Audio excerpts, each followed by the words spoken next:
Welcome to Wealth Coffee Chats, folks, for your daily live updates. Get the most out of today's episode by participating in the chat. Make sure you ask some questions, be part of the conversation, have a bit of fun, grab a coffee or a tea, take some notes, and get ready to start your day, folks. Quick few housekeeping rules, though. No spamming, no advertising or self-promotion in the chat. That's not on. Be kind and respectful to everyone when participating. And most of all, have a good time. Real estate investing can be your biggest asset. It also can be your most expensive asset when it comes to getting it right or getting it wrong, folks. It can be time-consuming, stressful, and that's why here at Positive, we have what's called a 6-star team, a full-service team that provides integrated wealth and property investing solutions and services simply designed to help you progress towards your goal of passive income through your property portfolio, folks. Make sure you check out our other podcasts on the Positive Mentor Network. Not only is there Wealth Coffee Chats, there's the Urban Property Investor. Drops every Wednesday with straight talking investing strategies and lessons with Sam Saggers. Property Investor Tales. This is where our clients, you guys, share real life stories from property investing, hosted by some of our advisors and strategists. And that's done every fortnight, dropping every Monday. Wealth, Wine and Wisdom, folks, that debriefs the week that was in the world of finance and property, hosted by yours truly, Jason Whitton and Andy Fenton on Fridays. Welcome to another Wealth Coffee Chats. Marvellous Monday. Hope you're well, folks, wherever you are. If you think it's Get Rich Quick, you're in the wrong place. This is the wrong podcast. This is the wrong live for you. Welcome to another Wealth Coffee Chat. Hope you're all awesome and well.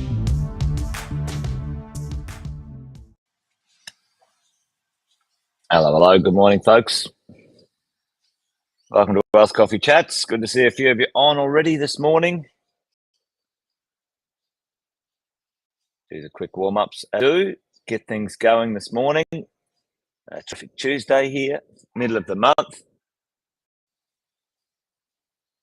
Quick intros as we go. Jason Whitton is my name, if you didn't already know. Most of you know, though. But if you're new, great to have you here. Thanks for joining. Give us a shout out in the chat. Let us know where you are, what you're up to. There's David. Morning, David. Brad's in the house as well. Brad, Chris is there. Morning, Tim. Good to see you guys. Great to have you here. Thanks for joining this morning. I hope you're all doing well for this terrific Tuesday, depending on where you are and what you're up to. Now, listen, an interesting benchmark has happened in the world of our property market, folks. The property market has reached a bit of a pinnacle of value. Interesting times as we all are floating along in this world of capital growth and the property market at the moment.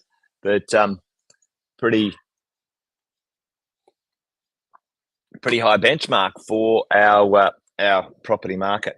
$11 trillion. $11 trillion. Pretty chunky number. And if you got a piece of that, that's awesome stuff. Jenna, good morning. How you doing?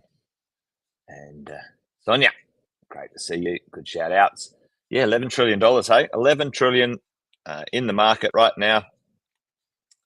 And that's pretty amazing.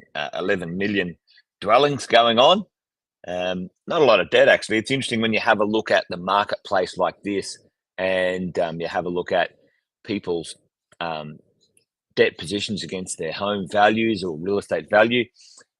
It's not as much as the, sometimes the media would have you believe, is it? At the end of the day, this is an interesting one. In Australia, certainly it's a little bit exacerbated, and probably in many places around the world. Most Aussies park a lot of their personal wealth in their homes, their housing. And that's one thing I wanted to sort of have a conversation about today, about how our younger people, our kids, young people can get first home buyers, can get into the market, or how do they get into the market? We're going to run a webinar tomorrow, actually, for all of the kids of mentoring, not the kids, probably the young investors of mentoring, the young property owners of mentoring. But this is an interesting one, isn't it? Like, at the end of the day, the whole stock market, 3.2 trillion, plus the commercial property market, and the residential real estate market dwarfs that marketplace, right? The challenge is, how do you become, in this world, in this space and place, how do you become a first home buyer? Because, $11 trillion of market value, and some of the challenges out there for some of the young wannabe property owners, property investors, property first home buyers, a bit of a challenge, right? So, what's holding them back? What's causing them some grief? And, a lot of them caught in the world of what we might call a rent trap. I don't know about you. I've still got a couple of young adults at home. One of them left and then they came back saving a little bit of money to move again. One just bought their first home. They're staying around so they can put money into the first home. Now they didn't use the first homeowners grant actually, which is a good thing, but turned it into an investment. So rents are going up, skyrocketing. There's some challenges for first home buyers to get into the market. They're kind of on this hamster. We'll talk about that in a minute. Bad debt. What did we see the other day? Did anyone see the other day? I think it was 78 billion. Can't remember exactly what it was. I did it in one of my wealth coffee chats. $78 billion of hex debt. So some of these challenges for our first home buyers are crazy, right? Saving a deposit. There's this kind of misnomer that you've got to save up 20%, right? So and sometimes for some of our young people, they're a bit, misunderstanding, the idea of getting into the market, maybe the lack of flexibility, lifestyle. They prefer to sort of enjoy experiences, which is completely fair, rather than put money into a house or whatever it might be. Don't understand, how to lend, LMI, waiting till the prices go down, all of these sorts of things. So that's a bit of a challenge, what's going on for our young team, for our young first home buyers. And at the moment, the ratio of sort of the average income to the average property price is right up there, folks. Probably, according to some of the stats, pretty close to being some of the highest ratios we've had in a long time when it comes to the average wage, right? Now, it's interesting because we came off a bit of a low. Well, it was quite a low for quite a while, actually.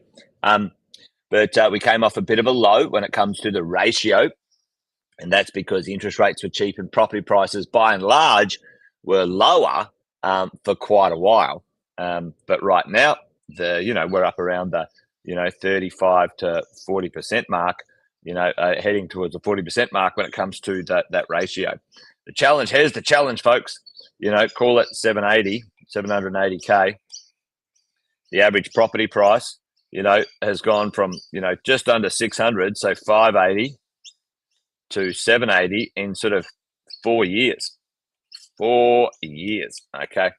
And that's been pretty hardcore for the first home buyer world.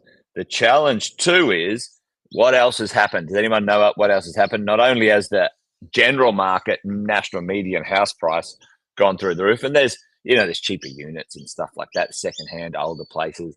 You won't find many lower priced houses in major cities, probably find around the 600, 650 mark maybe, but they're pretty average places when it comes to, some of the growth and bits and pieces. But anyway, you get the point, right? The challenge is, rents are going up, the prices are going up, and the challenge of the ability to borrow has gone down. So our youngins, our interest rates are up a little bit higher too. But the ability for our first home buyers to crack into creating a deposit and being able to service a loan that they can use to buy is challenging, right? So that's the sort of thing they have to unlock.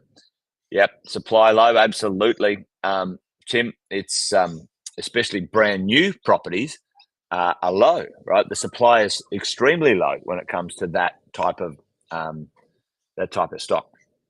And back in the olden days,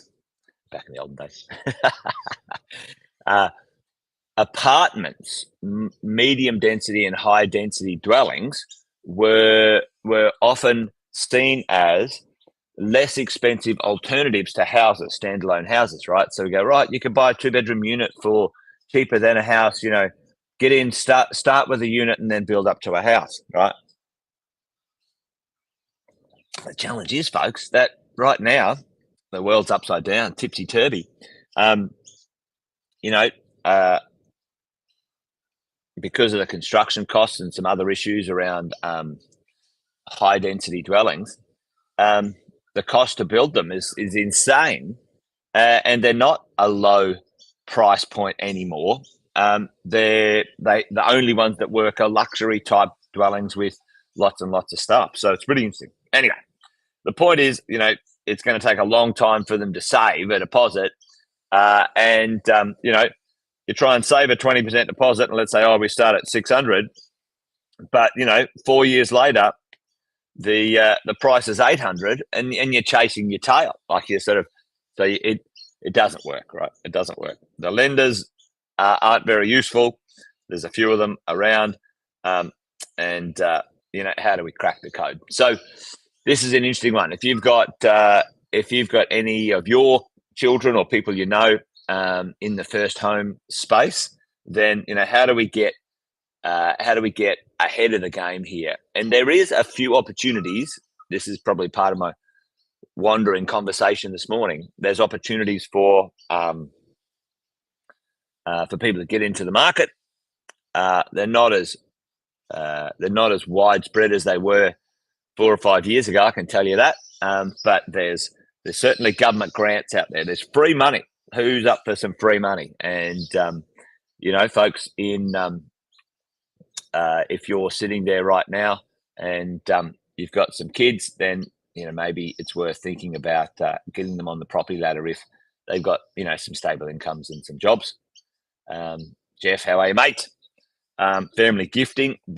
We use this one really wisely, and developers and builders. There's lots of incentives going around when it comes to getting first home buyers into the market. So what's available, folks? This is pretty interesting, and I'm going to this is like a little bit of an advertorial, but an educational advertorial for tomorrow night. We're going to run a deep dive into the first home buyer stuff for the kids of mentoring. So if you're in coaching and mentoring program, the Portfolio Builder Lifetime Mentoring, then you should have received an invitation. If you haven't,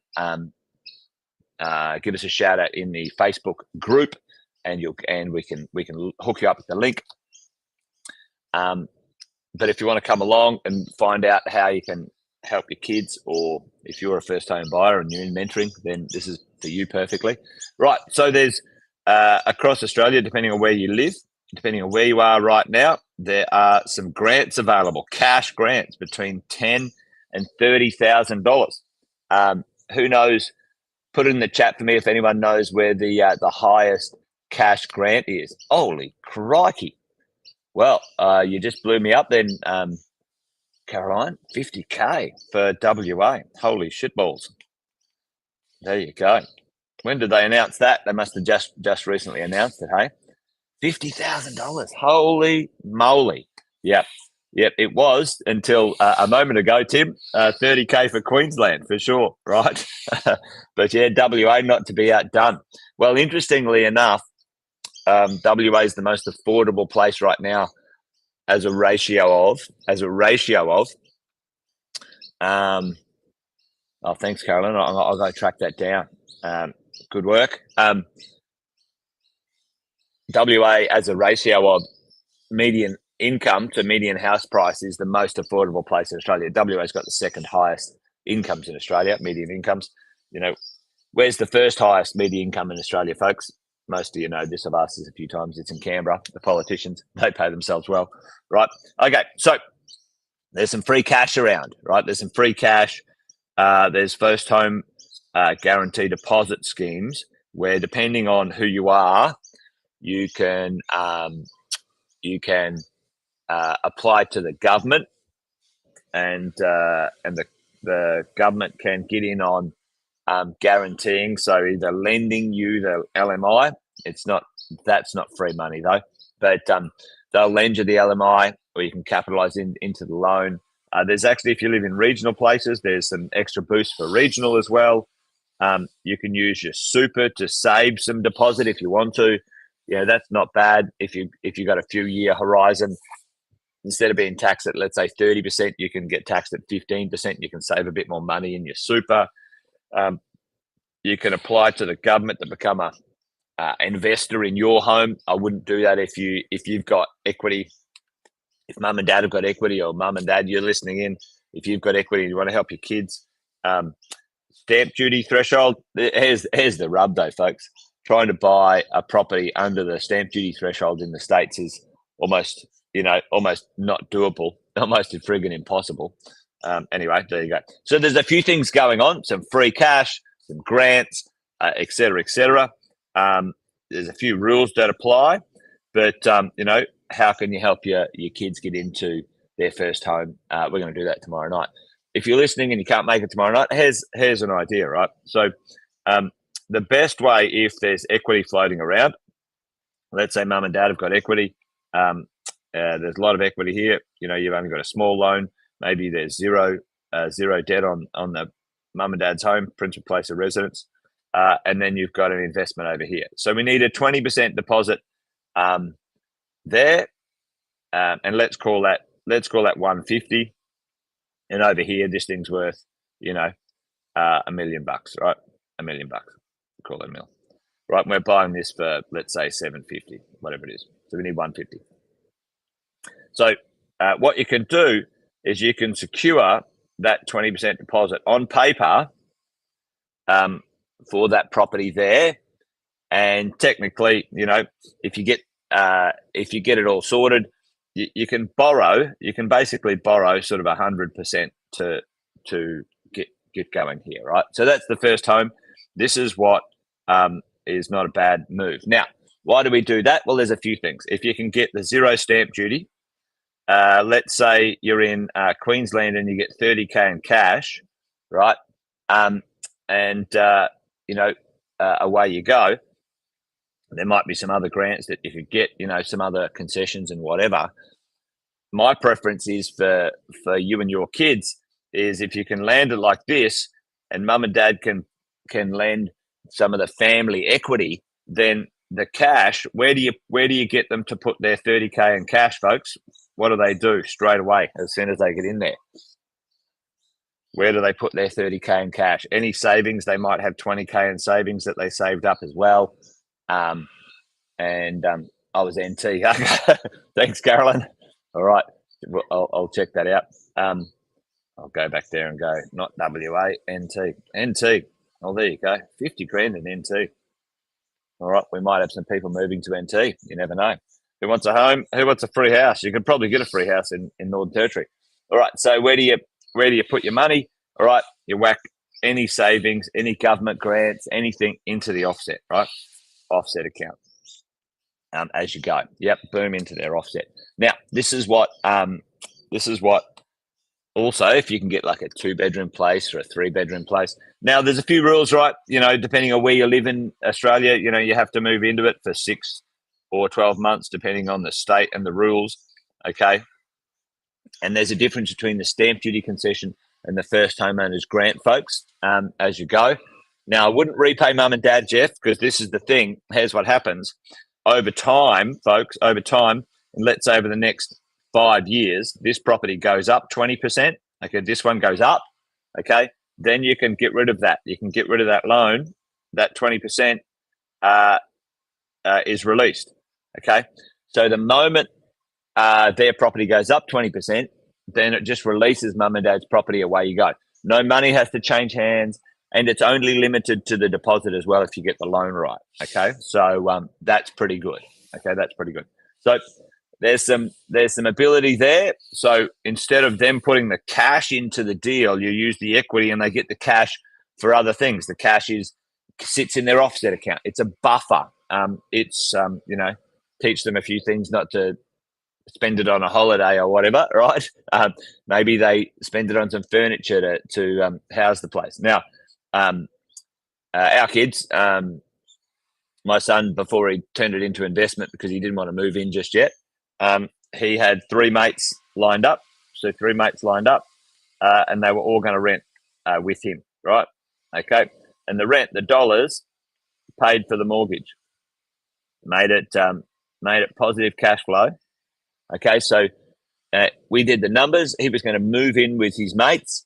He had 1 room, and they were going to share the other 2 rooms, and because he had a 3-bedroom townhouse, and it was going to be positive cash flow. He lived there. While he was there, he still had a room, hang out with his mates, etc., etc. So here's a few ideas anyway. So anyway, there you go, folks. Tomorrow night we're going to do a first home buyer night. If you're up for it, come along. Hopefully that was useful today. If you can't make it tomorrow, then let people know that first home buying is certainly something that they should get up to. If you haven't got your kids in the marketplace, I reckon probably not a bad idea if you can help them out if they're ready. Anyway, there you go. Rabbiting on now. That's it, folks. Wealth Coffee Chat's done and dusted for me today. Thanks for joining. Great to see you. Join us tomorrow. The property management team, Cass, will be on tomorrow, talking all things property management. So hopefully you can join us for that one. All right, folks, that's it. Take care. Bye for now. See ya. Episode of Wealth Coffee Chat, folks. Make sure you like, subscribe, and turn on your notifications so you never miss a thing when we go live. Improve your portfolio and investing game, folks, with Wealth Coffee Chats live every morning at 8:10 each weekday. Make sure you join us. Previous episodes are also available wherever you get your podcast.